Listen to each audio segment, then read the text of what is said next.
అననీయ వెళ్ళి ఆ ఇంట ప్రవేశించి అతని మీద చేతులుంచి సౌలా సహోదరుడా, నీవు వచ్చిన మార్గములో నీకు కనబడిన ప్రభువైన యేసు నీవు దృష్టి పొంది పరిశుద్ధాత్మతో నింపబడినట్లు నన్ను పంపి ఉన్నాడని చెప్పాను. హల్లెలూయా. దేవుడు కొంతమందిని ఏర్పరచుకుంటాడు, కొంతమందిని దేవుడు ఏర్పాటు చేసి వారు మీ తల మీద చేతులుంచినప్పుడు మీరు దేవుని ఆత్మచేత నింపబడతారు. హల్లెలూయా. చూడండి, ఇతని కళ్ళు ఏమైపోయాయి? మూసుకొని పోయినాయి. 3 రోజులు తిండి లేదు, అంటే తినడానికి లేదు, వీలు లేదు, సహకరించేట్ల ఆరోగ్యం. ఏమైపోయింది? దెబ్బ కొట్టాడు దేవుడు ఆయన్ని, దెబ్బ పడింది. అందుకే ఆయన ఈరోజు మరి ఆ పరిస్థితిలో ఉన్నాడు.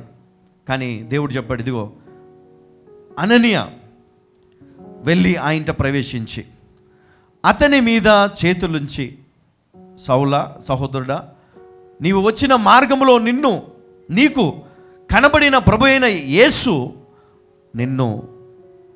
నీవు దృష్టి పొంది పరిశుద్ధాత్మతో నింపబడుటకు నిన్ను పంపి ఉన్నాడని చెప్పాను. ఎందుకు పంపించాడు? నువ్వు దృష్టి పొందాలా, పరిశుద్ధాత్మను పొందాలా అని ఆయన నిన్ను పంపించాడు ఇక్కడికి. ఇప్పుడు ఇక్కడ ఎందుకు కూర్చున్నాం మనం? ఇక్కడ ఎందుకు వచ్చాము? ఇక్కడికి దేవుడు పంపితే నువ్వు వచ్చావు, నీ సొంతగా నువ్వు రాలే. దేవుడు పంపిస్తే నువ్వు వచ్చావు, నీ సొంతగా నీకు ఆలోచన రాదు, ఎవరికి రాదు సొంతగా. దేవుడు పంపితే, దేవుడు నువ్వు రావాలని దేవుడు నిర్ణయించుకుంటే, దేవుడు నిన్ను పిలవాలని పిలిస్తే నువ్వు వచ్చావు ఈరోజు. హల్లెలూయా. ఎవరు పిలిచారంటే నన్ను? ఎవరు పిలిచారమ్మా? నీకు కనబడిన ప్రభు అయిన యేసు నీవు దృష్టి పొంది పరిశుద్ధాత్మతో నింపబడుటకు నిన్ను పంపి ఉన్నాడని చెప్పాను. హల్లెలూయా. అప్పుడు ఏం జరిగింది? అప్పుడు అతని కనుల నుండి పొరల వంటివి రాలగా దృష్టి కలిగి లేచి బాప్తిజము పొందెను. తర్వాత ఆహారము పుచ్చుకొని బలపడెను. హల్లెలూయా. ఎంత గొప్ప దేవుడు అండి. ఈ సత్యము తెలియక ఇంకా నువ్వు బాధపడతా ఉన్నావు. ఇంకా దేవుడు ఎందుకు చేయలేదు? నేను అక్కడికి పోతే బాగుండు, నేను ఇక్కడికి పోతే బాగుండు, అనవసరంగా ఇక్కడికి వచ్చిన. నువ్వు రాలే, దేవుడే నడిపించిందంట. నేను గుర్తుపెట్టుకో. నువ్వు వచ్చినా అని నువ్వు అనుకుంటే పొరపాటే. నీకు తలంపు రావాలని మనసులో, నీ హృదయంలో, నీ ఆలోచనలో దేవుడే నడిపించు. ఈరోజు నీ కంటి పొరలను, నీ హృదయానికి ఉన్నటువంటి ఆ సంఖ్యలను దేవుడు తీసివేయునుగాక. హల్లెలూయా. ఈరోజు దేవుడు నీ కంటికి ఉన్నటువంటి ఆ పొరలను తీసివేసి దేవుని మహిమను చూచుటకు నిన్ను దేవుని ఆత్మచేత నింపునుగాక. ఆమేన్. హల్లెలూయా. దేవునికి మహిమ కలుగునుగాక. అపోస్తలుల కార్యం 10:44.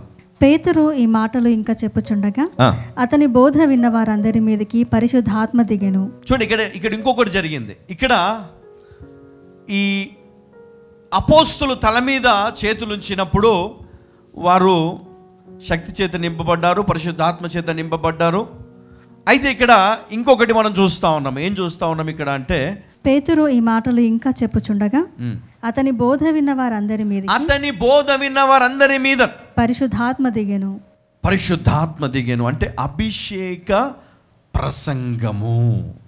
ఈ ప్రసంగము వింటున్నప్పుడే, దేవుని వాక్యాన్ని వింటున్నప్పుడే దేవుని ఆత్మ చేత వారు నింపబడ్డారు, పరిశుద్ధాత్మ చేత నింపబడ్డారు. హల్లెలూయా. హల్లెలూయా.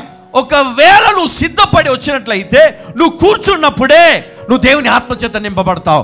ఒకవేళ నువ్వు సిద్ధపడి వచ్చినప్పుడు, నువ్వు ఇక్కడ అడుగు పెట్టినప్పుడే దేవుని ఆత్మచేత నింపబడతావు.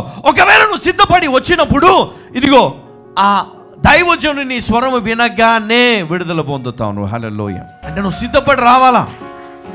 ఈరోజు దేవుడు నా జీవితాన్ని అద్భుతంగా దేవుడు మార్చబోతున్నాడు, ఆశీర్వదించబోతున్నాడు. నీ ప్రార్థనలు పనిచేయట్లేదా?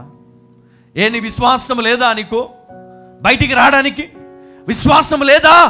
దేవుడు విడుదల ఇస్తాడని నమ్మడానికి రావాలి ఈరోజు బయటికి. దేవుడు నాకు విడుదలనిచ్చాడు, దేవుడు నన్ను బాగు చేస్తాడు, నేను బయటికి వస్తాను ఈరోజు అని నువ్వు ధైర్యంగా విశ్వాసంతో బయటికి రా. సందేహం వద్దు, సందేహాలు వద్దు. ఈరోజు ఒక నిర్ణయం తీసుకో. దేవా, నేను నీకోసం బ్రతుకుతా, నీకోసం నేను నిలబడతా. ఒక నిర్ణయం తీసుకొని నువ్వు నిలబడితే నేను చెప్తున్నా, నీకు ఎవ్వరు అవసరం ఈ లోకంలో. నీ కుటుంబము, నీకు ఇచ్చినటువంటి బంధువులు, స్నేహితులు, ఇదిగో వీరితో నీ ఇంటిలో నీకు సమాధానం కలుగుతుంది. హల్లెలూయా. గొడవలు, ఈర్ష్యలు, పగలు అన్నీ పోతాయి, అన్నీ పోతాయి. ఎవరైతే నీకు శత్రువుగా ఉన్నారో, ఎవరైతే నువ్వు ఎదగద్దని, ఎవరైతే నువ్వు బాగుపడద్దని, ఎవరైతే నీకు రావాల్సినది డబ్బు వస్తే నువ్వు ఆశీర్వదించబడతావని అనుకుంటున్నారో, ఎవరైతే ఈర్ష్యతో నిన్ను శత్రువుల చేతికి అప్పగించారో, వారిని దేవుడు తరమడానికి సిద్ధంగా ఉన్నాడు. హల్లెలూయా, హల్లెలూయా, హల్లెలూయా. అందుకే ఈరోజు దేవుడు ఒక మాట చెప్తున్నాడు. ఈ మాట ఏంటో తెలుసా? ఎందరైతే మీ కొరకు వ్యతిరేక క్రియలు, వ్యతిరేకమైన పనులు, వ్యతిరేకమైనటువంటి ఆ యొక్క చెడును మీ జీవితంలోనికి వారు పంపుతున్నారో, నెగిటివ్ను పంపుతున్నారో, ఆ నెగిటివ్ ఇప్పుడు 3 అంతలుగా తిరిగి వాళ్ళకి వెళ్ళిపోతుంది. హల్లెలూయా, హల్లెలూయా. యేసు నామములో ప్రతి కుటుంబానికి దేవుని అభిషేకము తోడై ఉన్నది. హల్లెలూయా. పరిశుద్ధాత్మ దేవుడు వారికి తోడై ఉన్నాడు. పరిశుద్ధాత్మ దేవుని శక్తి వారి మీదకి రాబోతున్నది. హల్లెలూయా. పరిశుద్ధాత్మ శక్తి వారి మీదకి బలంగా తిరిగి రాబోతున్నది. హల్లెలూయా. ఎప్పుడైతే దేవుని శక్తితో నింపబడతావో సహోదరుడా, సహోదరి, నీకున్నటువంటి ఆ బంధకాలు, నిన్నెవరైతే బంధించారో, నిన్నెవరైతే మంత్రశక్తులతో పీడిస్తున్నారో, ఇబ్బంది పెడుతున్నారో, ఇదిగో వారి మంత్రశక్తులన్నీ కూడా బంధించబడి సముద్రంలోనికి పారవేయబడుతున్నాయి. హల్లెలూయా. వాటి పనులు, వాటి కార్యములు అన్నీ ఆగిపోతున్నాయి ఇప్పుడే.